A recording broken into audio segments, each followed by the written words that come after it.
Morning everybody from Spa-Francorchamps here in Belgium. Welcome to round number 5 of the International GTOpen. Welcome back for those of you who were with us yesterday. For those of you who missed it, you missed a pretty good race. I recommend you go and watch it before the second race today. And it's the grid for that second race that we are going to be setting today. Qualifying 2 will be getting underway very shortly. Some of the teams look a little more ready to go than others. I can see JP Motorsport still getting themselves ready. Christian Klein will be in the car for them today. So for those of you new to International GTOpen, 2 drivers in each team. That's our GT Cup Open Europe leader, by the way, out of Estante, but mostly 2 drivers in each team. 1 driver qualifies on the first day. The next one then has to qualify on the second day. We have a very close fight for the championship. This is the penultimate round, by the way. 2 weeks is when we will have the Barcelona finale. And going into the second race today, the car we are on board with, Vincent Abriel and Louis Pret for AF Corsa, are just 1 point behind our championship leaders Enrique Chavez and Miguel Ramos for Teo Martin Motorsport. That's because they took the win yesterday. Miguel Ramos and Enrique Chavez finished 4th. So it's now only 1 point between them. That's the car that took pole position, by the way, Fabrizio Crestani and Yannick Mettler in the beautiful Bentley Continental GT3. They took their 2nd podium of the season. They took a win at Monza. They took a 2nd yesterday. Let's see what Yannick Mettler can do today. That's Antonio Combra and Luis Silva, another podium for them in GT Cup Open Europe yesterday, starting to go on a bit of a roll now. That's 3 in a row for them. So the situation in terms of the championships quickly and what happened yesterday, let's kind of bring you up to speed. So Enrique Chavez, Miguel Ramos lead overall by 1 point. 17 points back is TF Sport. Not the best day for them yesterday. They need a win here today, and they're going to have Charlie Eastwood in the car for qualifying this morning, and that's all they're going to be going for. It's going to be a kind of win it or bin it situation. I wouldn't like to say they would like to bin it, but that's going to be an aggressive approach, I imagine, because you know they could do with taking a win here today. They're 17 points back in the championship, so it will be elbows out and going for it, I think, for the TF Sport guys. Now in Pro-Am, it is very close still between Marcelo Hahn, Christian Klein and Patrick Kaprinski, and our leaders in Am, Florian Schultz and Jens Lieberhauser, extending that. Also extending his lead in GT Cup Open Europe. We saw it out of Estante, who had a great battle with Daniel Diaz Varela and Manuel Cerqueda yesterday. It was a really good fight. We followed it for quite a long time, actually. It was really good to watch. So the win went to Louis Pret and Vincent Abriel. Went and spoke to the AF Corsa team after the race yesterday. Hugely happy, of course, with the car. The pace of the car, they're very, very happy with. They know they've got good pace. They proved that with both cars, because the second car, Stefan Ortelli and Angelo Negro, actually was the car battling for the lead in the opening half of the race. Took the lead of the race when this car came into the pits.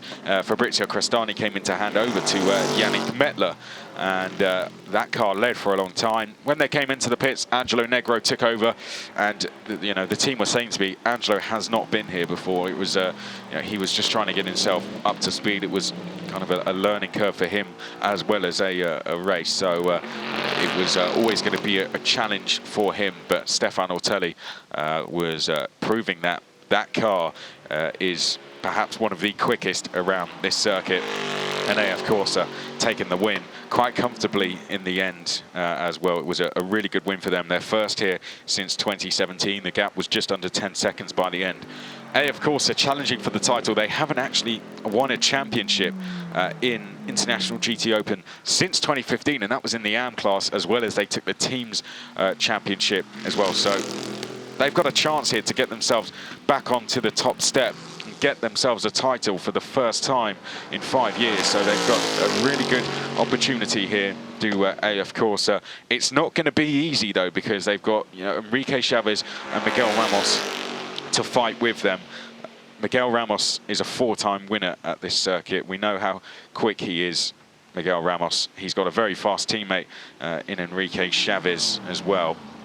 So the fight is going to be very, very good. Miguel Ramos won the title back in 2015. So we've got 2 teams, 2 sets of teams and 2 scenarios there where people want championships for the first time in 5 years. And the fight is going to go all the way down to the wire, I think. Yannick Mettler and Fabrizio Crestani. They came into the season with no testing at all. They're now starting to show how quick that Bentley is. Their former champions, Team Lazarus, likewise Crestani. Again, they think that they can go for the win today. Rounding out the podium, though, was Oman Racing with TF Sport. The first time that both Ahmed El-Harthi and Tom Canning have raced this year. Tom Canning, his first race in a GT3 car. He raced here last year in a GT4 car, and he was going 20 seconds a lap quicker than he was last time he came here to Spa. A fantastic performance from both Tom Canning and Ahmed El-Harthi in that Oman Racing with TF Sport car. They broke the GTE lap record yesterday. That's the record we were breaking. That's the kind of pace we were setting. The quickest GTE laps that there has ever been around this circuit. It was really incredible stuff, and I'm not surprised when I got to go around and watch the cars going around here. Absolutely sensational.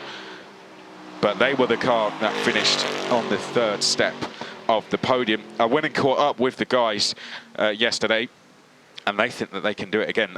It wasn't just a podium for them, it was a win in the Pro-Am class as well. And for Ahmed El-Harthi, hasn't raced for over a year. For Tom Canning, hasn't raced at all this year, hasn't raced in the GT3 car. Both of them to go out there, you know, they're going to be very rusty. They've got things to learn as well. They've got the car to get used to. They've got a car to learn in Tom Canning. And they went out there and finished on the overall podium and finished top step of Pro-Am, and they think they can do that again today. So let's see how they get on. They're here guesting for this round. Our championship leaders, Miguel Ramos and Enrique Chavez, were fourth place, battled for that podium all the way to the flag. Sally Ulick and Charlie Eastwood came up to speed towards the end there, but just had a tricky start to the race, to be honest, and got a little bit unlucky in qualifying as well, and that kind of set them back in the race. So they kind of did the best they could, I think, in fifth place. Then we had the likes of Brendan Irib and Ollie Milroy, who got their best result of the season, actually, in second place in class. That's the best performance they've had so far in Pro-Am this season. I'm sure they're going to be pushing on to try and get a win in that class today. Our Am winner was Jens Lieberhauser and Florian Schultz, who are putting one hand on the title now with that win, given that we have Alexei Nezov and Alexander Moiseev unable to race after their crash on Friday, which has seen them pick up too much damage, and they were already packing up, sadly, on Friday. Hopefully we see them back at the season finale. Now in GT Cup Open Europe, Aldo Vistante took the win.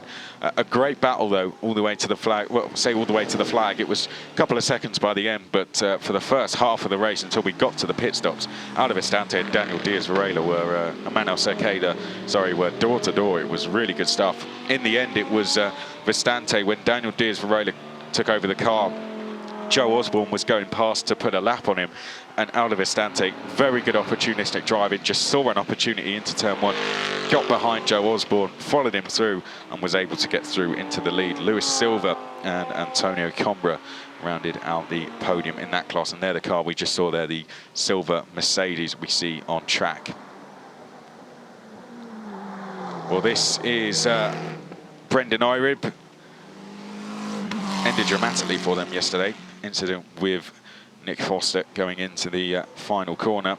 Now we're being shown that Alberto de Martin must come into the pit lane. That's the number 15.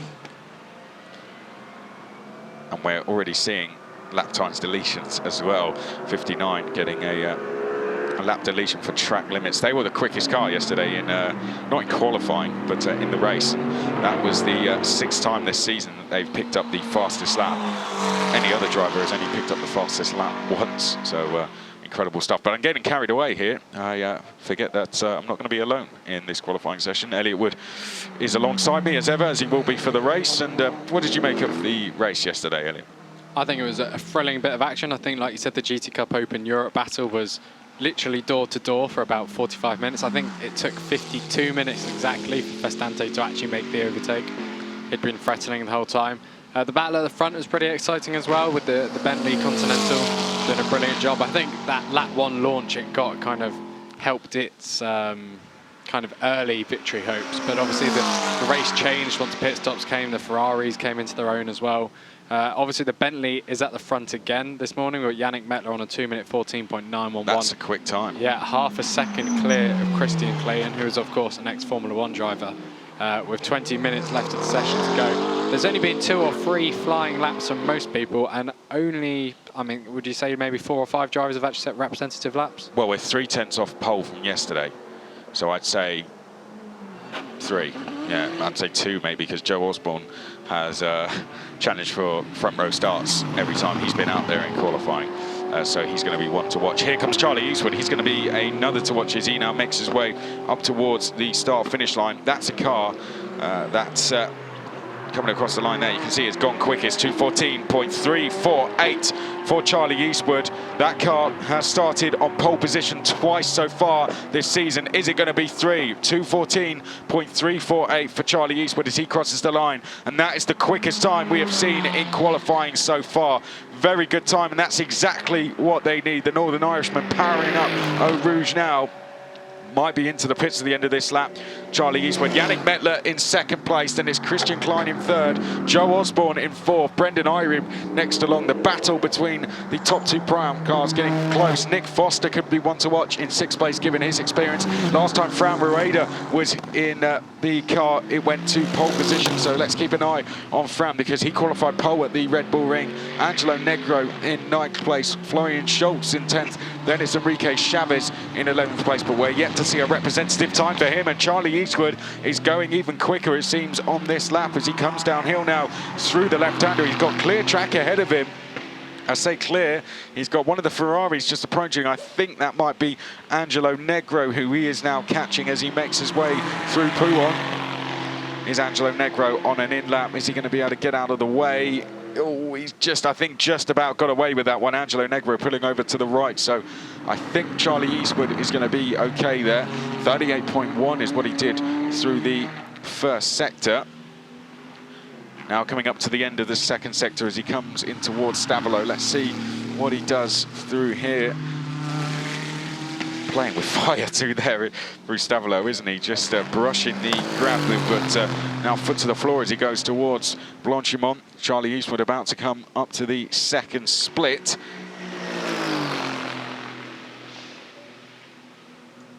And Fran Rueda has just gone quicker than anyone through the first sector. So Charlie Eastwood's fastest first sector has been beaten as he now makes his way in towards the final chicane. The TF Sport driver comes out of the final chicane. Is it going to be an improvement? Is he going to extend his lead out front? He comes up towards the line now. Charlie Eastwood to go across the line, and it's a 2:14.031. That is an extension of his gap over the lead to 0.8 of a second. A brilliant time for Eastwood, and he's given that car a very good chance of starting from pole position. But we're going to keep an eye on Fran Rueda. We pick him up now. Is he going to be able to get that car on pole position for the second time this season in as many races? He's only raced once so far this season, has Fran. Did very well last season, did Fran Rueda. Started from pole at Red Bull Ring. He's in that car for the second time. Let's see what he can do, but I think we're going to pick up Enrique Chavez first, your championship leader by 1 point, and he goes second. 2:14.15 second. We've got the Oman Racing with TF Sport car in the background. And we've now got a red flag, so I don't think Rueda will be allowed to improve, no, even if he does cross the line with a better time. And I tell you what, good timing from Eastwood. Good, even better timing from Enrique Chavez, right, to get that car in. Right, here's the red flag then. Oh, that's a tyre off for Aldo Vestante. And hopefully that tyre does slow down. Let's have a look. That cross gets taken by the tyre wall. Let's go. Vestante has brought his car to a stop very safely. Unusual incident there. You don't often see that in GT racing. Well, that's something that's gone wrong in the pits, isn't it? Yeah, quite potentially, and that was his second run. So he had been in, he had gone out and been in the pits, come back out. Not sure if they would have changed tyres during that time. You know, they usually do. But well, they would usually. But Festante's only set 4 laps this session, so he only would have done one flying lap. Well, one flying lap and one installation lap prior to pitting. So not too much mileage on those tyres. And the recovery fire and rescue car. Well, there's the tyre, so it didn't go very far. And there's Vestante, and he's walking away now. He hasn't done a respectable time, so I think. But neither has his GT Cup Open Europe rivals. Has he, though? Because don't forget, they're quite a bit slower. They're 10.5 seconds roughly, and he's currently 12.4 seconds off the pace. Nico Verdonk's 11.9. He did a 2:25 yesterday, 0.8, and that was pole. And Nico Verdonk's done a 2:25.9. So Verstante could be second. He would have been second with that time yesterday, I believe. Not quite. He would have been third with that time in class. So that gives us our red flag. There's Nico Verdonk, who currently is quickest. Now, I guess for some people, this red flag doesn't come at the worst time for them. It's maybe the time that they would have been into the pits yesterday. But if you're Fran Rueda, that is very frustrating, isn't it? Because he was on a very, I think that was the quickest first sector, one of the quickest first sectors we have seen. I know Vincent Abriel was on a very good lap as well. He'd just done a 38.2. Fran Rueda had done a 38.1, so they were both absolutely flying. And Abriel is down in 14th place behind our leading GT Cup Open Europe cars. So he really hasn't set a representative time yet. No. So the clock's going to stop at 16 minutes and 26 seconds. The cars are going to come back in. And once that car's recovered, they will be released onto the track once more. So your full order at just under halfway through this qualifying session is Charlie Eastwood leads by just over a tenth of Enrique Chavez. Yannick Mettler is in third. Christian Klein is the lead Pro-Am car in fourth. Then it's Joe Osborne in fifth. Ahmed El-Hafti is third in Pro-Am class, sixth. Nick Foster seventh. Then we have Brendan Irib in eighth. Fran Rueda is ninth. Negro rounds the top 10. Schultz your lead Am. Nico Verdonk your lead GT Cup Open Europe car. Then we have Aldo Vestante, Vincent Abriel, who hasn't set a proper time yet. Antonio Combra third in class. Diaz Varela, Alberto St Martin rounds out the field.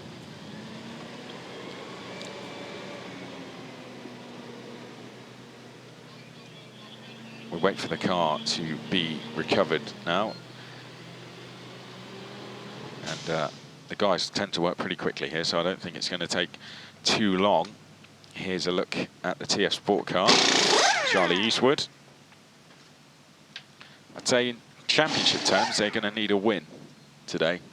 What do you think? I think a win would be possible. Obviously, it depends on the strength of the respective lineups between the two cars. I think we saw more in yesterday. It was the second stint that was more significant to the race result than the first one.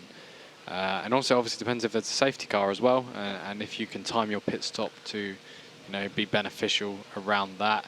We've had a red flag in every International GT Open session this weekend. Did we have one in qualifying yesterday? We didn't have one yesterday. So all but one and we didn't have one in the race. There's TF Sport leading the way. We didn't even have a safety car yesterday. It was a really, there was an incident at the final corner, but other than that, it was, they all behaved themselves. Other than the final corner, there was an incident there. And that was between a professional driver and an amateur driver, and the fallout of that was displayed on social media for everyone to see. Now, whether that actually did its job in the stewards' room, I still hadn't figured out by around 10 PM last night. So hopefully we will get an updated, either if there's a grid penalty or if there's no action that's been taken. Because, posting Instagram stories of a crash can only do so much for convincing the official race stewards on the worthiness of an incident and who's at fault. It was, the problem there was, the optimal car was on. Now the penalty has been applied, and to be honest, I think it went the right way, given the incident. They were on for their best result of this season so far, and I think it went the right way, in my opinion, and that meant the guys at Optimum did get that second place, and who knows, maybe they can go for the win today. Brendan Irey currently in 8th place. Lovely shots coming through final chicane. Here you can see Abriel. Now that's the line, you can see they'll take a wide line there. That's a driver who's on a, just about to start a flyer. That wouldn't have been a flying lap. That's them going on to a flying lap. You can see they're much more situated in the middle of the circuit when they are on a flying lap, as we might see displayed here. This is a GT Cup car though, so different class to Abriel. That's Alberto De Martin, who was being team manager there, was being called up to the office. They were being asked to come into the pits. So I think all is cleared up there. Oh, they have no choice now, do they? They're going to be into the pits no matter whether they like it or not. Ahmed Al-Harthi for Oman Racing with TF Sports, sat in the car, ready to go. Currently 6th, 3rd in class. Could be challenging for top overall. It's going to be a great fight, actually, in that, you know, we've got Christian Klein, Joe Osborne, Ahmed, Nick Foster, your top 4 in Pro-Am. We've got Fran Moreda out there as well. That's going to be an incredible fight for the top Pro-Am car. And in the race, all of those guys starting the race. That's going to be some race, isn't it? Between Christian, Joe, Ahmed, Nick Foster, Fran Moreda. Yeah, and there's some leftovers from yesterday which they'll want to resolve in the battles in race 2. If we don't, I mean, I expect we do get underway, but I don't think they're going to run the full 16 minutes and 26 seconds left of session, because we do have a compressed schedule today. So potentially they'll cut it down to, you know, maybe 10 minutes. Maybe. That's a good point, actually. It says that we might be open for pit lane at, it's to be confirmed, but pit lane will open at 10:03, which is in 1 minute and 10 seconds. But correct, we might, I think, see the session just reduced slightly, because it has taken a few minutes to get that car off and get it off safely. Our winners from yesterday, Vince Abriel there in the car.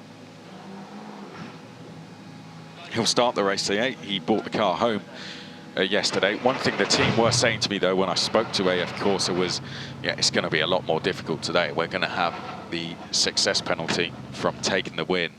So their job, you know, today, they reckon it's going to be really tough to go and take a second win. But they said, you know, the pace is in the car. Well, if they're provisionally, they're starting 14th. Yeah, well, that would be a disaster. But yeah, what they've got to do is get out, get a clear lap. So if the session is reduced, that's going to be difficult for them. Now, the pit lane will open in 10 seconds. So soon, we might see drivers heading up to go to the end of the pit lane. You can already see we've got a queue forming here. That is the Diaz Varela car, second in class yesterday. Here are our championship leaders. Enrique Chavez is in for them today, currently 2nd. Only just a 10th off. There's Fran Moreda going out. Some cars have stayed in. Yannick Mettler is in. The Joe Osborne car is in. Likewise, the Brendan Irib car. And in the background, the number 88 of Christian Klein is in so far. They're not in a rush to get out. And no, we're going to go at full 16 minutes that we had. So that's good news for some people. So it gives time for it gives a little bit extra time for some of the teams to go to work on the cars. But the first car out wasn't the first car out, but it's the first car that's going to go to Lake Kuma. It's going to be Enrique Chavez, then it's going to be Antonio Combra, then Fran Moreda, and then Daniel Diaz Varela. So 4 cars have all gone out together. Alberto De Martin is just heading out now as well. Other than that, everyone is still in. Of course, Aldo Vistante is now out of the session. We won't see any more of him. As I can see, going out now is the Florian Schultz car. That makes, excuse me, that makes his way up to the end of pit lane. But the Pro-Am fight could be even more exciting than the overall fight here this afternoon. That first stint is going to be awesome to watch. I can tell you that. But likewise, front, 2 of our championship leaders are 1st and 2nd.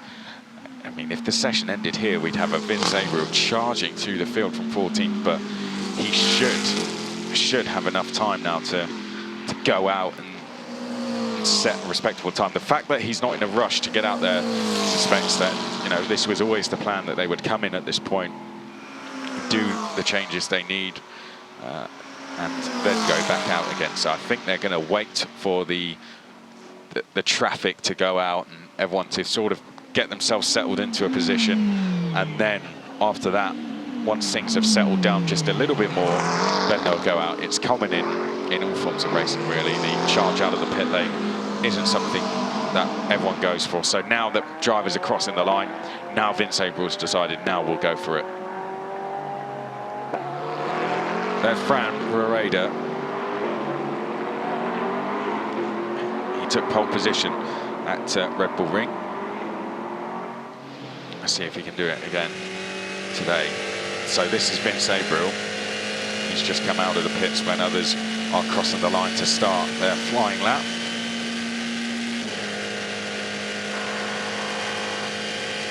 So he's going to be the one of the ones we're going to be keeping a very close eye on here in the last half of this session, Elliot. Yeah, he needs to get a lap on the board more than anything to keep himself in victory contention here. We've actually got quite a close spread at the front, 0.126 seconds between the top two cars. Lap times aren't equivalent to yesterday yet, are they? At the very front, but they were in GT Cup Open Europe. We're actually quicker than we were yesterday. We are quicker. By 6/10 as well. So if we are quicker, we don't actually know if the Ferrari can actually reach this pace then. So no, the Ferrari yesterday did a 2:15.3. Louis Pret's car, Vince April's car, but Stefan Ortelli did a 2:14.8. Charlie Eastwood has gone 6/10 quicker than Pole. Enrique Chavez has gone about 2 seconds quicker than what Miguel Ramos did yesterday. Now that's Enrique Chavez, a rising star, of course. Miguel Ramos, very experienced in this championship, has got just a few more years on Enrique. Did we say he's the most successful GT Open driver of all time? I think Enrique Chavez won the final ever World Series Formula V8 race, which is quite an achievement. I'll double check that. He won the second to last race, but he did win on his debut. So, you know, he's reached quite a high level, and being Portuguese as well, he's got his home Grand Prix returning to the F1 calendar next week. And I'll get to race on home soil next year in GT Open. That's going to be our first race in 2021. The calendar was released, and Portimao will be our first stop in April, and then we'll come back here. We'll go to the tracks we've been to this year again, so the likes of Hungary, Paul Ricard, Monza as well, Red Bull Ring, Barcelona. It's going to be a fantastic season, with the added addition of being at Portimao to the 6 races we did this year. It's the best tracks, isn't it, in Europe that we're going to. Considering how quick these cars are, GT terms, it is the suitable places for us to be for the quickest GT cars, going to the best tracks out there. As we can see, here is Florian Schultz making his way down through Blanchimont. Florian Schultz has been impressive when he's been out there in qualifying so far this year.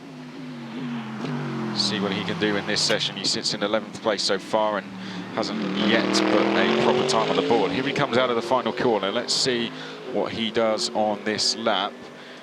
As he goes across the line, he goes to 8th place overall, a 2:17.971.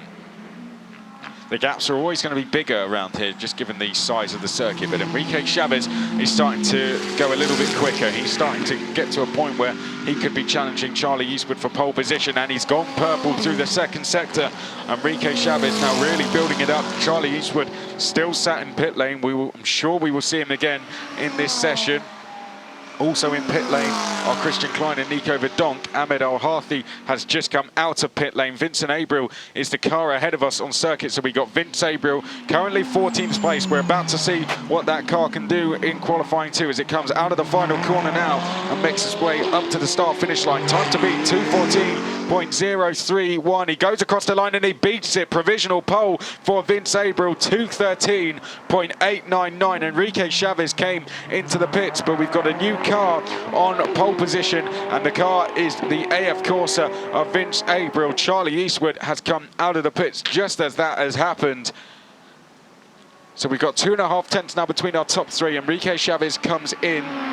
Yannick Mettler is out there. Joe Osborne is out there as well. 4 of the top 5 out on circuit. Nick Foster goes quickest in the Pro-Am class. He has done a 2:14.707.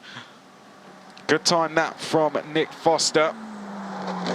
No doubt he's probably got even more time in that car as well. Wouldn't be surprised. So it's now Abril, Eastwood, Chavez, Foster, Mettler, Osborne, Klein, Rueda, Al-Harthi, and then Brendan Irib on board with Vincent Abril as we go down towards Bruxelles. Quickest of anyone through the first sector, so he's going even quicker on this lap as he now makes his way further downhill into the left-hander at turn number 11. What a result this could be if they could go from winning yesterday and into them being on pole position for race number 2 later. Yeah, but obviously they are still further down the order at the moment. I think with the Vincent Abril car, it's because we've just had another lap deleted for track limits, and that's car number 10, that's Diaz Raya. We had another GTOpen car prior to that. It's all about keeping it in between the white lines, and if you are pushing it to the limit, that's when it's less likely to happen that you keep it there. I think if Abril's already got a banker lap that is, 2:13.8, he should be safe if he does, as we see here, kind of go over the curves a little too much. Charlie Eastwood has set a reasonable middle sector on his outlap, so he's already getting up to speed. And now car 44 track limits offence. Car number 4 is Florian Scholes, our only AM class driver, so that's not going to impact Bob. Eastwood's back in the pits. Yep, he's only come done in. an outlap. He's come in, so I'm guessing that's just something they had planned. But here comes Abril out of the final corner. Yannick Mettler has gone quickest of anyone through the first sector. So Abril will hit the line first and he improves. 2:14.724. But Yannick Mettler looks set to challenge that as he goes quicker through the second sector as well. Up towards the line he comes. He wasn't quite as quick as what we saw from Vincent Abril. Into the final corner he comes. Yannick Mettler, let's see where this will put him. He's 6th at the moment. He comes out of the final corner and up to the start-finish line. Yannick Mettler to go across the line at 2:14.404. And that'll be good enough to put him on the second row. Make that the 3rd because Nick Foster has just gone to 4th place. 2:14.347 for Nick Foster. Now just 6 tenths behind pole position. So Nick Foster continuing to improve in that Mercedes AMG for SPS Automotive.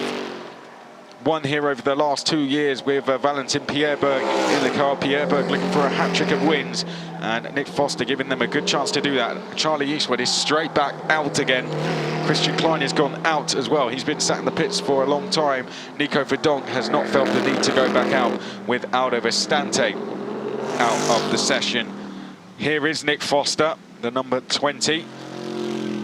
Silver and white Mercedes, and he looks to be slowing on this lap, so he's done a great job there for the SPS team, and they are now leading in the Pro-Am standings as Yannick Mettler once again goes quicker, and Joe Osborne going quicker as well, and he's going quicker than Vincent Abril. Not the quickest first sector Vince Abril has done, but if Joe Osborne's going quicker than it, then he can't be going too bad at all. So we keep an eye on the number 72. Brendan Irib has just done an impressive first sector. Just 3 tenths slower than Joe Osborne. Here is Joe Osborne now making his way now out of Stavelot. He's got to beat, in terms of Pro-Am terms, a 2:14.347. Florian Schultz gets the time deleted, but here is Joe Osborne. He's done a personal best second sector. Yannick Mettler has gone quicker than anyone through the first sector. That seems to be where that Bentley has the legs over everyone else. Joe Osborne is catching a little bit of traffic here, but it's going to get out of the way from him. So here comes the Optimum Motorsport McLaren up towards the final chicane. Let's see if he can go quicker than Nick Foster with that 2:14.3. Out of the final corner, here comes Joe Osborne up to the start-finish line. Here he comes to the line. What's it going to be for Joe Osborne? It's going to be a 2:14.8. So a good time, but not good enough to beat Nick Foster. What about Yannick Mettler? He comes up to the line now. Quickest of anyone through the first sector. What's it going to be through the second sector? Nick Foster, 2:14.6 overall. An improvement, but not quite quick enough to go to the top. Here's Enrique Chavez. He's currently in third place, and he's gone purple and purple as he comes up to the line. He's got Charlie Eastwood ahead of him. I don't think Charlie Eastwood will be in the way, though, as he's getting ready to go onto a flyer. Can Enrique Chavez beat the 2:14.7 of Vincent Abreu? He comes out of the final corner. He may pick up just a little slipstream from Charlie Eastwood as he goes up to the line, and Enrique Chavez goes quickest, 2:13.305 for the championship leader, and he goes to the top of the standings. Fran Rueda now just sets a personal best first sector. Fran Rueda currently down in 8th place, but hasn't yet gone through a respective time, and I think this is going to be the first we see of it. He's a 10th off Enrique Chavez through the first sector. Let's see what he can do through the second. Of course, he's in the same car. It's a McLaren as well, so should be evenly matched through the circuit. Unlike, say, the Bentley, which will be quicker in places and slower than the other. But Fran Rueda, it's a 61.8 through the second sector, so he's going very quick. Out there now is Fran Rueda as he makes his way up towards Blanchimont. He's got a car ahead of him. He's got the headlights flashing just to warn them. That is the AF Corsa who will get out of the way for them as they now come up towards the final chicane. Vince Abreu is in the pits, and I'm not sure we'll be seeing him again. Likewise, Nick Foster. But Fran Rueda is out there. Let's see what he can do as he comes out of the final corner now. Fran Rueda up to the start-finish line. He currently sits in 8th place. Where will this put him? It puts him 6th, 2:14.753. That's good enough for second in Pro-Am and a third row start, Elliot. A great result all round, I think, those guys. The session certainly got warmer. The sun's kind of appeared. Lap 2:13.305. Car 15. That is Enrique Chavez. That is the pole position lap. Well, he's going quicker on this lap, though. Yeah, it's good improvement. Only a 10th up in the first sector, but he has got a cast right ahead of him. That's Eastwood. Yeah, Charlie Eastwood. Eastwood's going to benefit if he does have the lap taken away. Eastwood go onto the front row of the grid. I don't think Eastwood's going to let him by.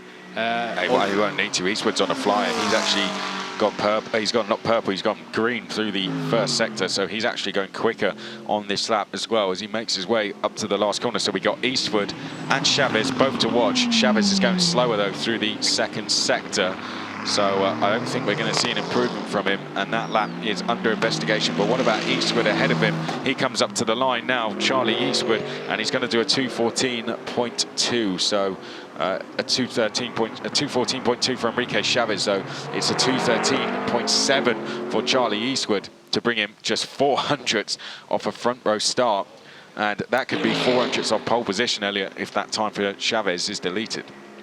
Yeah, we haven't actually beat, well, it's track limits we expect. It's only been said it's under investigation. So possibly he got involved with another car on that lap, but I didn't really see anything of note. He's still behind Eastwood on this lap, so he's going to have the benefit of the slipstream here as both of them plan to improve. Eastwood got us slightly closer to Vincent Abreu, and Abreu is still in the pits with only 1:11 to go, so we know Abreu won't improve. We know Foster won't improve. He's still in the pits.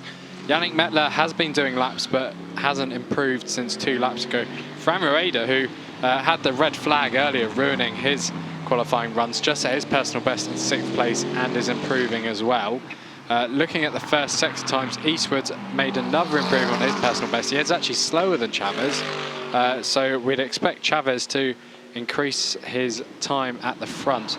I think this would still be Chavez's pole because it's under investigation, but we haven't had a, like a secondary notification saying why or what the resultant investigation was. I say we put it to one side for now because Chavez is going quicker on this lap anyway. Eastwood likewise. Eastwood got a bit closer to Abreu. I think if he can get a front row start, he'll be very happy with that. Enrique Chavez, for safety, will want to improve just in case, or at least be within 4/10 of his original pole time position as he comes out of the Stavolo corner now, makes his way down towards Blanchimont, and Chavez has gone slower through the second sector, and you can see he looks like he's maybe backing off slightly, so we'll turn our attention slightly more towards Eastwood here as they come now through Blanchimont, make their way down towards the final chicane. Yannick Mettler has crossed the line and will start from 5th place at best as we now come in towards the final chicane. We're going to keep an eye on Fran Rerader as well. Enrique Chavez was indeed backing off. He comes in. What about Eastwood? He comes up to the line now, and he will stay in 3rd place. It was a slight improvement, but not good enough to go past Vincent Abriel. He moves from 400ths off to just 300ths off, a 213.758. But nevertheless, a good result for TF Sport. Our 3 championship leaders are now all together at the front of the grid. What a start that is going to be to the race. We still have Fran Rerader out there, and we still have Ahmed El Harthi out there as well. I think Ahmed is actually backed off now on this lap, so it looks like they're going to be 9th place on the grid. Fran Rerader is backing off as well. So that is the session done then. Enrique Chavez will take pole position. It's the 2nd pole position for that team this year. And Enrique Chavez and Miguel Ramos will be hoping to get their 2nd win of the year as well. Vincent Abriel will start alongside them on the front row. They are now 4-time winners in the championship. And Charlie Eastwood will start from the 2nd row. Brilliant stuff there from Enrique Chavez. Sally Ulick and Charlie Eastwood will start from the 2nd row, looking to get yet another podium this season. They've picked up quite a few of them so far, 5 to be exact. Let's see if they can add another, or maybe even add to the 2 wins that they have had. Great result for Nick Foster. The guys coming in this weekend, Valentin Pieba coming back, Nick Foster coming in to race alongside him. They're going to start from the 2nd row, the lead Pro-Am car. We've got Yannick Mettler then on the inside of row 3, Fran Rerader to the outside winner in this championship. Joe Osborne and Christian Klein will be on row number 4, 2 of the lead Pro-Am cars. Ahmed El Harthi, overall podium finisher yesterday and Pro-Am winner. He'll start 9th place for Ironman Racing with TF Sport. Brendan Ive for Optimum Motorsport rounds out the top 10. Florian Schultz will be 11th, Angelo Negro in 12th place. Here you can see confirmation of the results with Enrique Chavez at 213.305 in the end. That lap is under investigation, but for now, that is the result, with Enrique Chavez taking pole position over Abriel, Eastwood, Foster, Mettler, Rerader, Osborne, Klein, El Harthi, Irib. We've got our 3 championship leaders at the front, and we've got a really good battle there for the lead Pro-Am car. We've got Foster, Rerader, Osborne, Klein, El Harthi in there as well, and Brendan Irib, who's been improving all the time. So that's going to be a fantastic battle to watch. Florian Schultz is the lead AM car. Then we've got Negro. Verdonk takes the quickest lap. Didn't even need to go back out onto the track with Aldo Vestante out. That'll be a good race between Verdonk, Vestante and Diaz Varela, all very evenly matched as the times show. Antonio Combra and Umberto De Martin round out the field. Well, the cars now making their way back into the pit lane. There is Charlie Eastwood, and he is going to be the car that starts from 3rd place inside row 2 start. 2 championship rivals ahead of him. Charlie Eastwood will be doing everything he can to bring that car into the lead before handing over to Sally Ulick. They'll be carrying a bit more of a handicap today. Vincent Abriel is going to start from 2nd, so work to do in that first stint to try and build up a gap over the likes of Eastwood and Ulick, who will not have a handicap. And then we got our championship rival just ahead. They're split by 1 point, Abriel and Chavez. Chavez, though, is the one on pole position, his 2nd so far this season.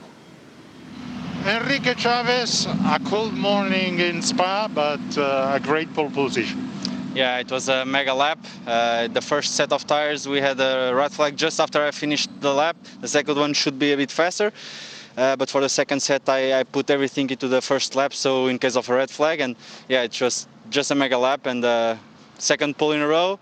Let's make 3 in Barcelona, but now we still have to finish the race and try to win and go in the podium, as we couldn't do still this year.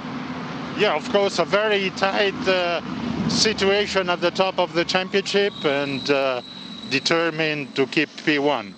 Yes, of course. We are 1 point ahead. We were 8 points before the first race, but now we want to extend our leadership.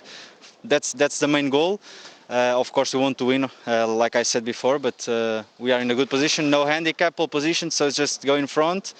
Hopefully there is no safety cars like yesterday. No one gets hurt, no cars destroyed, and yeah, we managed to take P1 home.